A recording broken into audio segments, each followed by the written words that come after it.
Shalom teman-teman, selamat malam. Kembali berjumpa dengan saya pada malam hari ini untuk membaca firman Tuhan Yesus. Pada malam hari ini saya kembali akan baca Injil Matius pasal 25 ayat 1 sampai 46.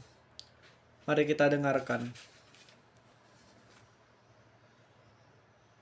Perikop gadis-gadis yang bijaksana dan gadis-gadis yang bodoh.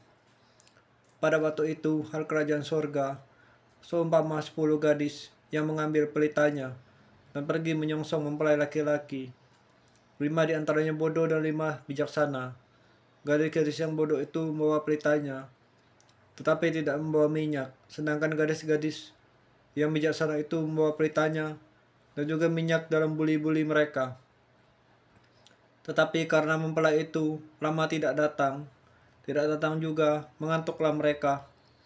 Semuanya lalu tertidur.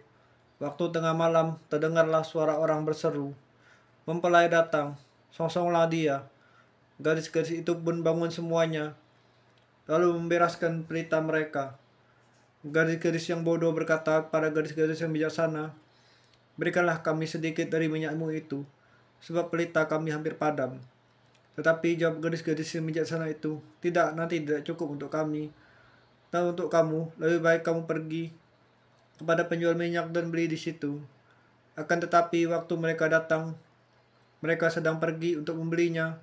Datanglah mempelai itu dan mereka yang telah siap sedia masuk bersama-sama dengan dia ke ruang perjamuan kawin, lalu pintu ditutup. Kemudian datang juga gadis-gadis yang lain dan berkata, "Tuan, Tuan, bukakanlah kami pintu." Tetapi ia menjawab, "Aku berkata kepadamu, sesungguhnya aku tidak mengenal kamu.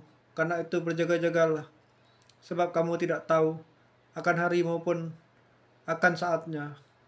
Perumpamaan tentang talenta.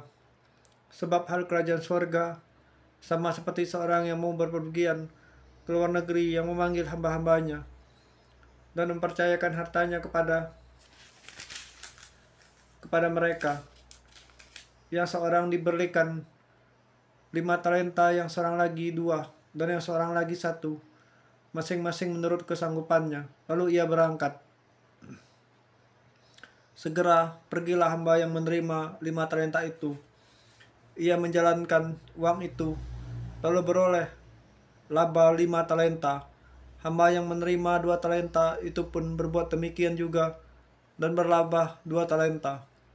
Tetapi hamba yang menerima 1 talenta itu pergi dan menggali lubang di dalam tanah, lalu menyembunyikan uang tuannya. Lama sesudah itu pulanglah tuan hamba itu, lalu mengadakan perhitungan dengan mereka. Hamba yang menerima 5 talenta itu datang, dan ia membawa laba 5 talenta. Katanya, "Tuan, 5 talenta Tuan percayakan kepadaku. Lihat, aku telah beroleh laba 5 talenta." Maka kata tuannya itu kepadanya, "Baik sekali perbuatanmu itu, hai hambaku yang baik dan setia. Engkau telah setia dalam perkara kecil. Aku akan memberikan kepadamu tanggung jawab dalam perkara yang besar. Masuklah dan turutlah dalam kebahagiaan tuanmu." Lalu datanglah hamba yang menerima 2 talenta itu. Katanya, "Tuan, 2 talenta Tuan percayakan kepadaku. Lihat, aku telah beroleh laba 2 talenta." Maka kata tuannya itu kepadanya, "Baik sekali perbuatanmu itu, hai hambaku yang baik dan setia. Engkau telah setia memikul tanggung jawab dalam perkara kecil, aku akan memberikan kepadamu tanggung jawab dalam perkara yang besar. Masuklah dan turutlah dalam kebahagiaan tuanmu."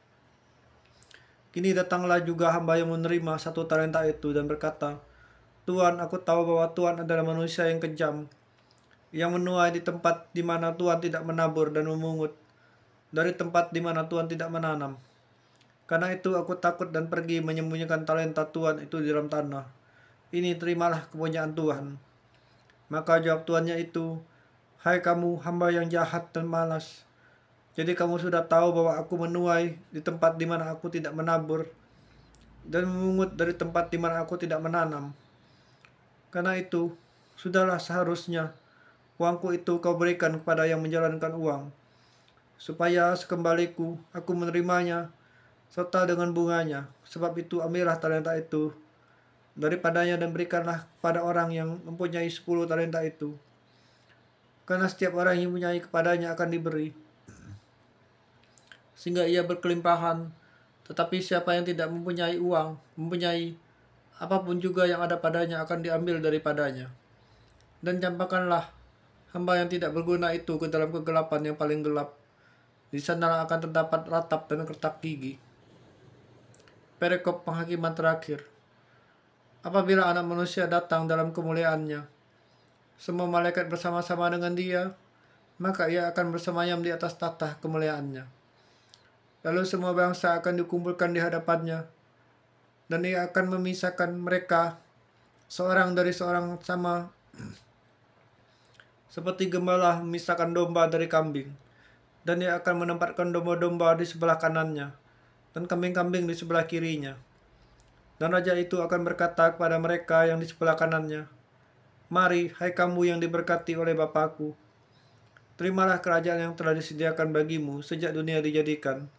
Sebab ketika aku lapar, kamu memberi aku makan. Ketika aku haus, kamu memberi aku minum. Ketika aku seorang asing, kamu memberi aku tumpangan. Ketika aku telanjang, kamu memberi aku pakaian. Ketika aku sakit, kamu merawat aku. Ketika aku dalam penjara, kamu mengunjungi aku." Maka orang-orang benar itu akan menjawab dia, "Katanya Tuhan, bila manakah kami melihat engkau lapar dan kami memberi engkau makan, atau haus dan kami memberi engkau minum? Bila manakah kami melihat engkau sebagai orang asing dan kami memberi engkau tumpangan, atau telanjang dan kami memberi engkau pakaian? Bila manakah kami melihat engkau sakit atau dalam penjara dan kami mengunjungi engkau?" Dan raja itu akan menjawab mereka, "Aku berkata kepadamu, sesungguhnya segala sesuatu yang kamu lakukan untuk salah seorang dari saudaraku yang paling hina ini, kamu telah melakukannya untuk aku." Dan ia akan berkata juga kepada mereka yang di sebelah kirinya, "Enyahlah dari hadapanku, hai kamu orang-orang terkutuk, enyahlah ke dalam api yang kekal, yang telah sedia untuk iblis dan malaikat-malaikatnya. Sebab ketika aku lapar, kamu tidak memberi aku makan. Ketika aku haus, kamu tidak memberi aku minum. Ketika aku seorang asing, kamu tidak memberi aku tumpangan. Ketika aku telanjang, kamu tidak memberi aku pakaian. Ketika aku sakit dan penjara, kamu tidak melawat aku." Lalu mereka pun akan menjawab dia, "Katanya Tuhan, bila manakah kami melihat engkau lapar atau haus, atau sebagai orang asing atau telanjang dan sakit, atau dalam penjara, dan kami tidak melayani engkau?" Maka ia akan menjawab mereka, "Aku berkata kepadamu, sesungguhnya segala sesuatu yang tidak kamu lakukan untuk salah seorang daripada yang hina ini, kamu tidak melakukannya untuk aku." Dan mereka ini akan masuk ke dalam tempat siksaan yang kekal, tapi orang benar ke dalam hidup yang kekal. Bapa di surga, Tuhan Yesus, terima kasih kami membaca firman-Mu. Tuhan, kuserahkan segala permasalahan, pergumulanku, kemelekatanku, kepedihan, kepahitanku ke dalam hadirat-Mu, ke dalam tangan-Mu. Biarlah Bapa, Engkau yang berperkara terhadap orang-orang yang menyakitiku. Engkau yang mencabut segala akar-akar kepahitan dalam diriku. Ya Bapa di surga, Tuhan Yesus, mampukanlah untuk bisa memproses segala trauma, sakit, dan pergumulanku. Dan Bapa di surga, Tuhan Yesus, aku berdoa